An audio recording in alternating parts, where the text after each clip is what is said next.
Cheatham, Kate Blanche, and Joanna Fowler.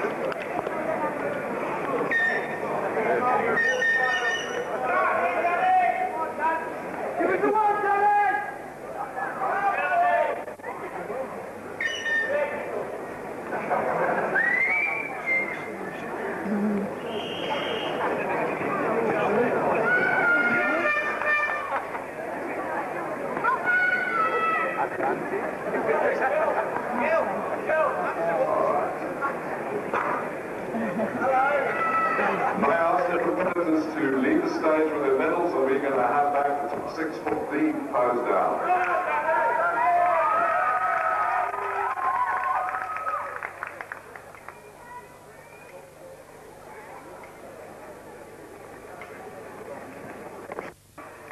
Daniel Smith, Daniel Jones, Tanya Cheatham, and Joanna Brown.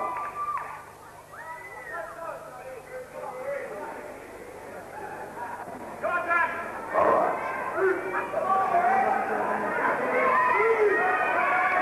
Joanna, take half a place, just a half a place back. Joanna, come up, line up.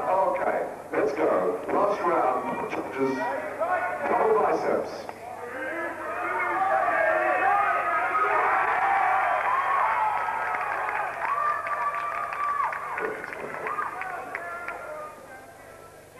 That's great. Relax. Side chest, left side.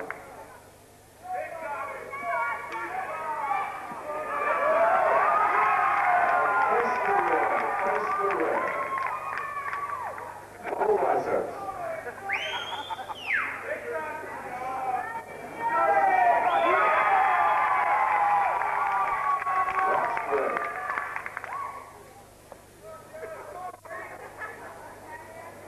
Relax, triceps covered, this side.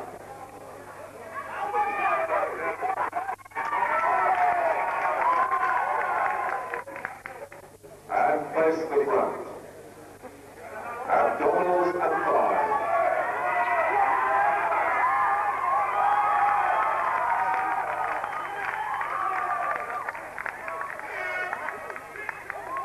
All right, relax.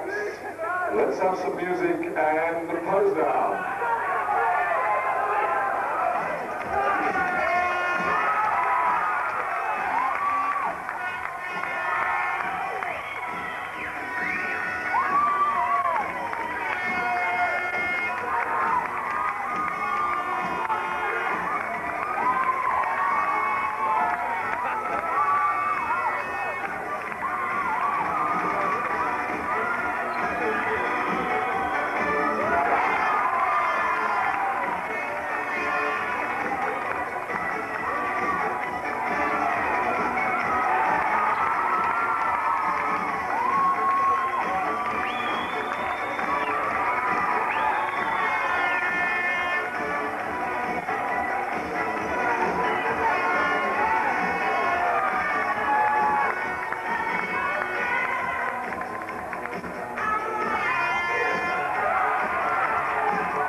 Is still contemplating the results.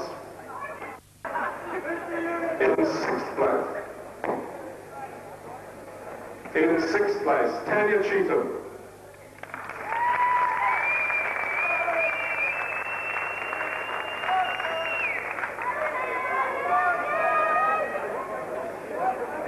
In 5th place, Joanna Flower. Come on, let's hear it for Tanya and Joanna.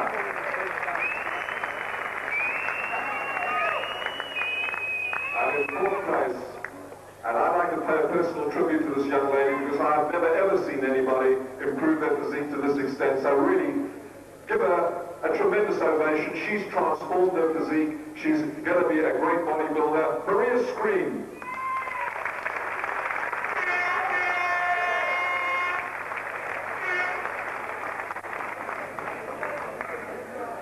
May I ask the competitors 4, 5 and 6 to please leave us, and we're going to have the top 3 with the other 3. Please mount the plinth.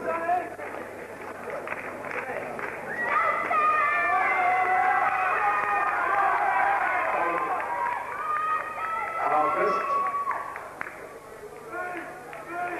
in third place and also winning the best poser medal, Sarah Nadine.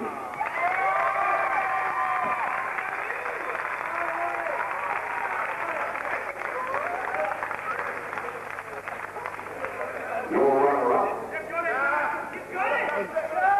Miss Gayla Jones.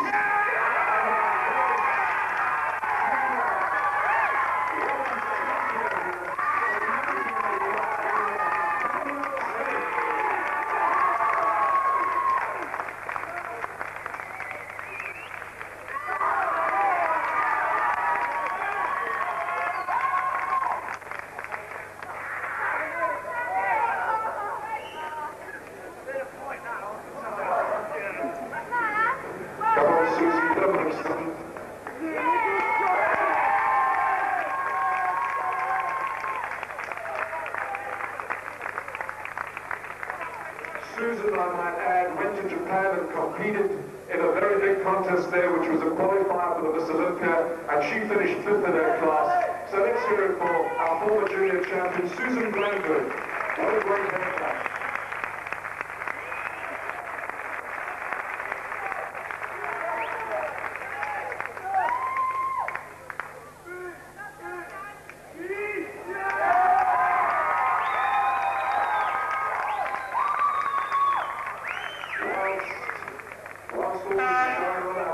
A donkey dog.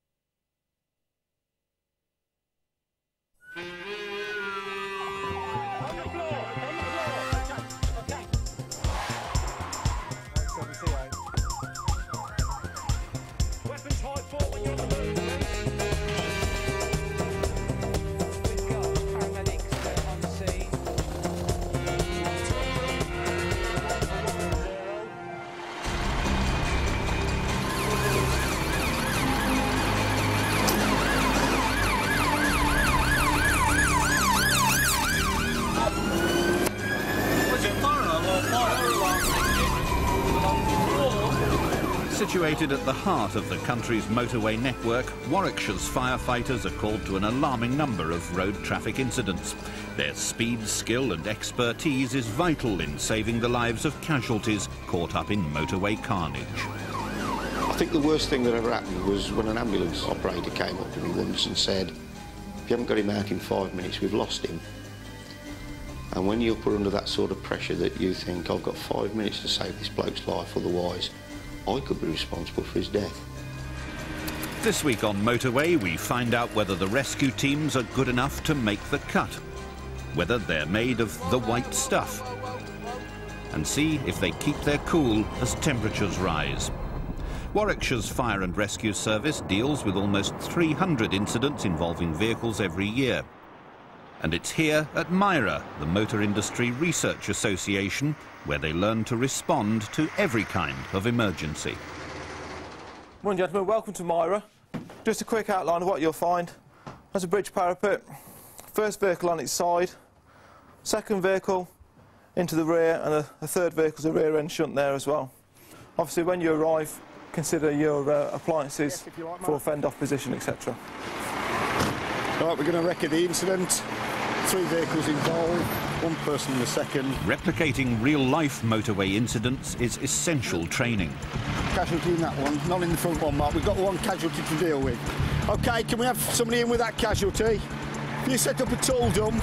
Yeah, somewhere over in this area here, well away from us. Although Sub-Officer Thorian takes charge, it's teamwork that saves lives. OK, can we have a collar on him, Fred, please? Warwickshire contains one of the largest areas of motorways in the country. We need to train to ensure that when we go out on a proper incident, that we're ready for what is put before us. Let them know what we're doing at all times. How you doing, Paul? Get one under there. The modern day equipment has transformed our road accident procedures. We now care for the casualty more. We've got equipment instead of a hacksaw or a crowbar. We've got equipment that will take a roof off a car in minutes, seconds even. I suggest that you take 4. Yeah, leave that till last. Leave the A post at the driver's side till last.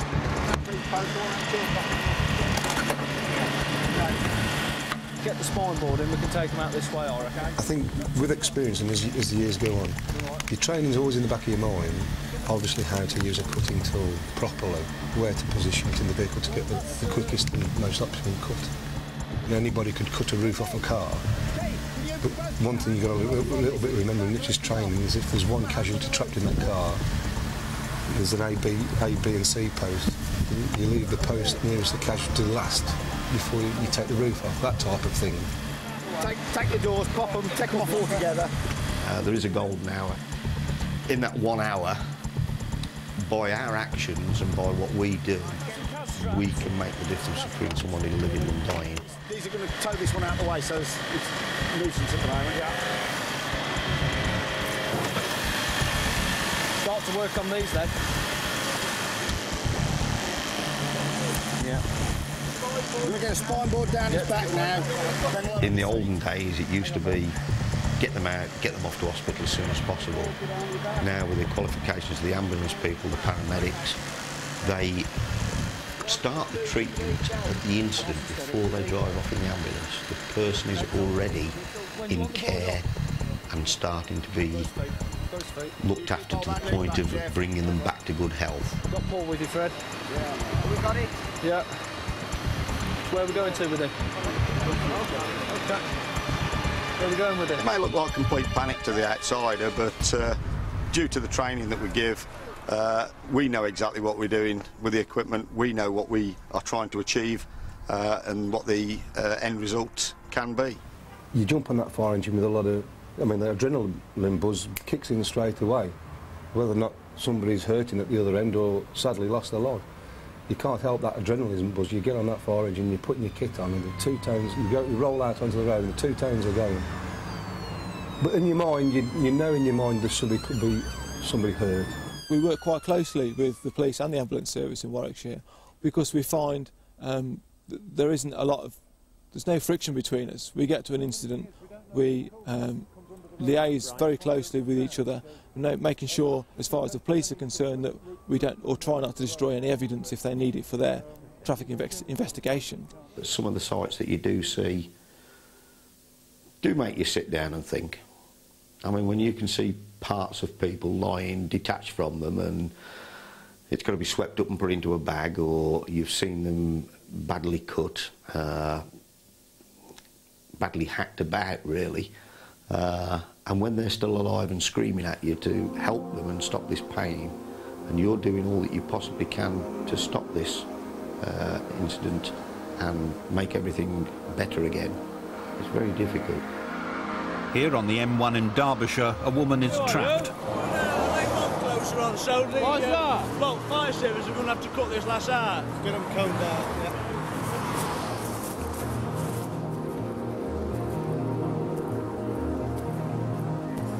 Right, Portuguese driver, speak a word of English. And the bloke who spoke to speaks Spanish, and he reckons that he's in lane 2, this driver. Woman's in lane 3, and then for whatever reason she's cutting in front of him. He doesn't seem to think that they've made contact. He just seems to think she's cutting in front of him too sharp, and either panicked or whatever, and she's lost control and hit the barrier, and then roll over. The car somersaulted 3 times before finally resting on the hard shoulder. Just seen the car doing cartwheels. While the police try to figure out what's happened, the firefighters are busy dealing with the casualty. To minimise the effects of trauma, the crew have to get her to hospital as soon as possible. They need to release her fast. The quickest option is to cut off the doors. The training pays off. After just 10 minutes, the woman is in the hands of the paramedics. Fortunately, she's received a serious head injury and she's lost one of her fingers. If they can find it, surgeons may be able to reconstruct her hand. How desperate are we to find this finger? I think now, the time has passed, I think we can give us one. It's probably somewhere, well, it's probably halfway through Sheffield now on a lorry. The finger was never found, but the accident victim was released from hospital later that day. The most common motorway incidents that the fire brigade has to deal with are vehicle fires. The Warwickshire service is called to an average of 3 a week. With these, there are dangers from both the carcinogenic fumes and smoke creating havoc for oncoming motorway traffic. Most fires are caused by electrical faults in the engine, and there's a call to yet another one on the hard shoulder. The fire brigade is on its way, but in the meantime, overzealous passers-by are keen to lend a hand. I think you might as well piss on it. The engine just died. It started to die on me. I put my hazards on and come into hard shoulder, and just before I stopped, the van just burst into flames. I just got out and called emergency services. A second charge of the Light Brigade arrives and has about as much effect as the first. Who are you then? We do private fire cover for events. Oh dear. You've just seen this and stopped then, have you? Yeah. Enter the professionals. OK, mate.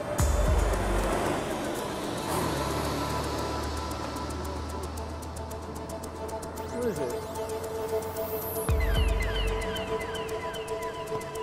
The fire's put out within seconds. What we try to get into our minds is that, yes, we do see this most days of the week, but to the public it is the biggest catastrophe that will probably happen in their lives. And we have to try and bring ourselves back down to how they felt so that we can look after them and treat them with the respect and dignity that they deserve. On the M40 near Warwick, this woman and her child have had a narrow escape. Basically what's happened is the lady's been coming down with her son in the vehicle. The vehicle's cut out and lost power, and she's pulled over onto the shoulder. She's then left the child in the vehicle, gone to the emergency phone. In doing so, when she was at the phone, she then realised that there was smoke coming from the vehicle. 2 lorries stopped. Both could see that the vehicle was had got flames underneath it and smoke coming from it. The 2 drivers actually ran across and joined the lady at the car. She'd run back from the phone and managed to get the child from the car. If it hadn't have been for the fact that the emergency phone was such a short distance away from the vehicle, or the quick thinking or observations from the lorry drivers, this could have been a lot more of a disaster than it is.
On the M1 near Tibshelf Services, PC Damon Yap is called to an accident involving a lorry and a milk tanker. Is anybody trapped? Is anybody trapped? Hang on. No one seems to be hurt, but the collision has ruptured the tanker containing 26,000 litres of milk, and there is no way to stop it pouring out. Milk can be an extremely harmful pollutant. If it seeps into the watercourse, it will deoxygenate it, killing fish and plant life. The storm drains flow into the river Erewash. If the milk's not contained and gets into the river, there could be an environmental disaster. The fire brigade helped to dam it. However, they seem to be fighting a losing battle. There's no persons trapped or injured. Look, everybody's out. You know, the most damage done to that second one is running to the back. Apparently, the driver of this, he should be down there somewhere. It's 2 tanks. He thinks the back tank's gone. Right, so we've got 29,000 litres there. One assumes that's both tanks. So we're talking about, 14,500 litres of milk. 14,500, and it's been, well, it seems to be leaking into the drainage off here. The police close off lane 1 while the fire service struggle to work out a solution. The plan at the moment is to try and stop the milk from entering the watercourses. So the only way we can do it at the moment is to build a soil dam up this edge. We're sending for a special unit with more equipment on board. How much has gone out now? Well, it's 26,000 litres. I thought you said it was a split tank. No, well, I thought it isn't. It's a single tank. If it had been a split tank, I could have shut the front one off. All right, mate. Is that the only outlet? Yeah. No. So there is no other... No, you put it in that way and out that way. Oh, right. I'll take over. Yes, carry on. Will you get in touch with control to ensure that there's an empty tanker that's capable of taking milk? Yes. At last, the environmental unit with its specialist equipment arrives. What have you got, 26,000 litres? Yeah. Close in lane 1 and 2, there's no problem. We'll close a lot if you want. Well, just close them. Spill any milk in lane 1 and 2, are you? Well, they will be fractionally, won't they, while we turn it round. I mean, we can wipe that back into this lot if you want. Well, it could almost could he not almost turn it round without pulling across the carriageway? Well, I would I'll take your advice. You know, if you say you don't do it. You could turn it round without getting the wagon into lane 2, really. OK. Right up to the Armco, right up to the Armco. Go on. The tanker was sloping downhill, making the milk flow out faster. The idea is, if they turn it around, the milk will stay in. They also want to angle the tank by removing it from its tractor unit, the theory being that liquid can't flow uphill. But with 20-odd thousand litres sloshing around inside, there could be other problems. Round that way. Drop your tank now!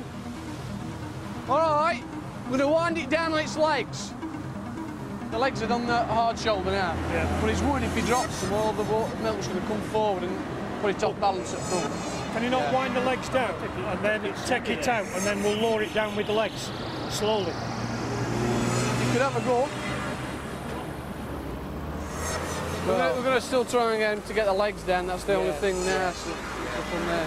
What's he going to do? He's worried that it'll tilt. It's fair comment though, isn't it? Despite all their efforts, the milk is still flowing and the dam is still being built. For such environmental problems, the fire brigade bring in their specialist unit. What the role of it is to attend incidents where an environmental hazard is, if you like. Not specifically hazardous materials, because orange juice, milk and beer come under the parameters of an environmental risk. Because if they enter the watercourses, it will affect the water further on down in the water table, because it will deoxygenate the water, which will kill fish and plant life. So we're not just here to serve and protect people, we're here also, this is predominantly to protect the environment. That's why it's called the Environmental Protection Unit. We all carry what we call HAZChem cards. There we go. Nice card. And from that lovely little piece of orange paper, providing the lorry is carrying the HAZChem system, we can roll up. It tells us how to deal with it with the firefighting media, what protection we need to take, whether we need to dilute the substance, whether we need to contain the substance, whether we need to evacuate the public because of the hazard, all from one number and possibly 2 letters. Back at Myra, the Nuneaton firefighters have been set a new challenge. They have to safely deal with a crashed van containing unknown chemicals. Hold it there, Bernie. Right, that's the 2 blokes, full suits. It could be a disaster waiting to happen.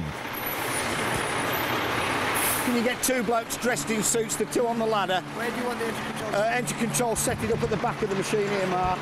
Yeah. I want the crews to take a reel in with them. I can't quite make out from here what the chemical is on the board at the back. The 2X, so we can use at least spray on it. Okay. It is a toxic stuff, so I don't want anybody getting anything on them. Kevin, only as far as the front of the machine. Can't see anything damp around the back of the van, so I'm assuming at the moment if there is any leak, it's contained inside the van itself. No, not at this moment in time. As soon as I can get my men dressed, sent in, then I shall have more information. The airtight chemical suits allow the men to get up close, preventing any contact with the skin. OK, take a reel with you. Check the front of the vehicle, make sure there's no casualties in it. I need information on what the vehicle is carrying. If you can relay that back to us by radio, we will get the information from Chem Data. OK. The reel is at the front of the appliance. The crew approached the scene with caution. Receiving me, Kevin? Yeah, go ahead. Yeah, you be ready for when I give you this information, all right? Yeah, all safe. After assessing the area and looking for casualties, the focus turns to identifying the chemicals to establish if they are dangerous. Substance identification number is 1594. Anyone going to control, there are 25-litre containers. One has a pink substance in it, the other is clear. Thanks for that information, Red One. We're awaiting information from Chem Data. Take the lid off, load it in and screw the top back on. OK. We have the Chem Data on the diethyl sulfate precautions. I say 1, avoid any personal contact. 2, keep container cool if involved in fire. All understood? Yeah, Red One, all received. We are going to now place a drum for you to actually put the liquid in. Make sure that the containers are not wet where you will make contact with them. Understood, over. Diethyl sulfate is a common chemical used in the plastics industry and as a stabiliser for insecticides. It's one of thousands of chemicals that are transported regularly on the motorway network.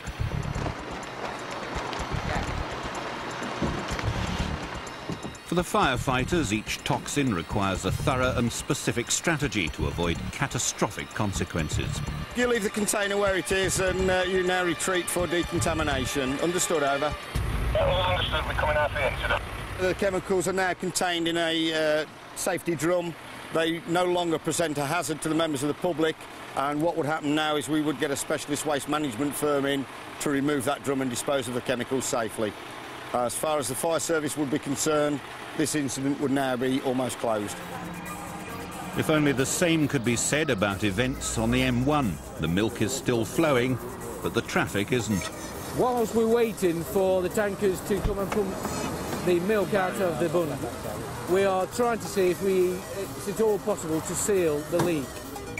What we're trying to do now is get a closer look at the offending leak to see if we can perhaps do something.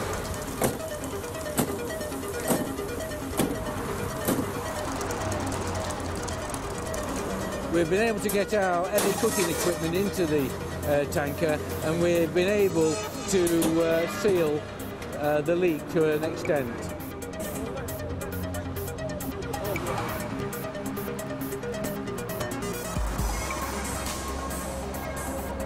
The mopping up continues, but all PC Yap can do is wait.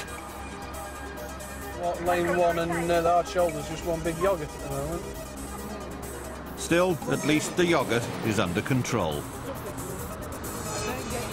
The leaking tanker may have been dealt with, but now the challenge is to remove the gallons of milk which have gone into the drains. What we're going to do now is we're investigating what amount of spillage milk is flowing through the drain. Put the drain blocker in there, inflate it, and it'll seal the drain, and it'll stop anything carrying on further down there. Any of the milk will come into this collecting trough here, and then they can pump it out from here. To make matters worse, they've just heard that there's a possibility that the milk is infected with foot and mouth disease. The drains are sealed so the milk can't flow into the river, and the contaminated milk is pumped out. The guys from MAF turn up to start disinfecting the scene. Eventually, the teamwork pays off. The hard shoulder of the motorway in lane 1 has been closed now for some 5 hours, and the tailback of traffic, I understand, goes back to approximately junction 29, which is about 7 miles away. The tanker, now emptied, is escorted from the motorway just as the traffic begins to flow. I'll still get up to today, as I did 23 years ago, looking forward to going to work. It's a way of life. You know, the teamwork between 16 blokes is phenomenal, really. You get turned out onto that road, you're all like brothers working on it. Everybody knows what to do, and you're working as a team. It's great. And you come back and have a cup of tea and have a laugh together and a joke. It's not really a job. It's a nice way of life.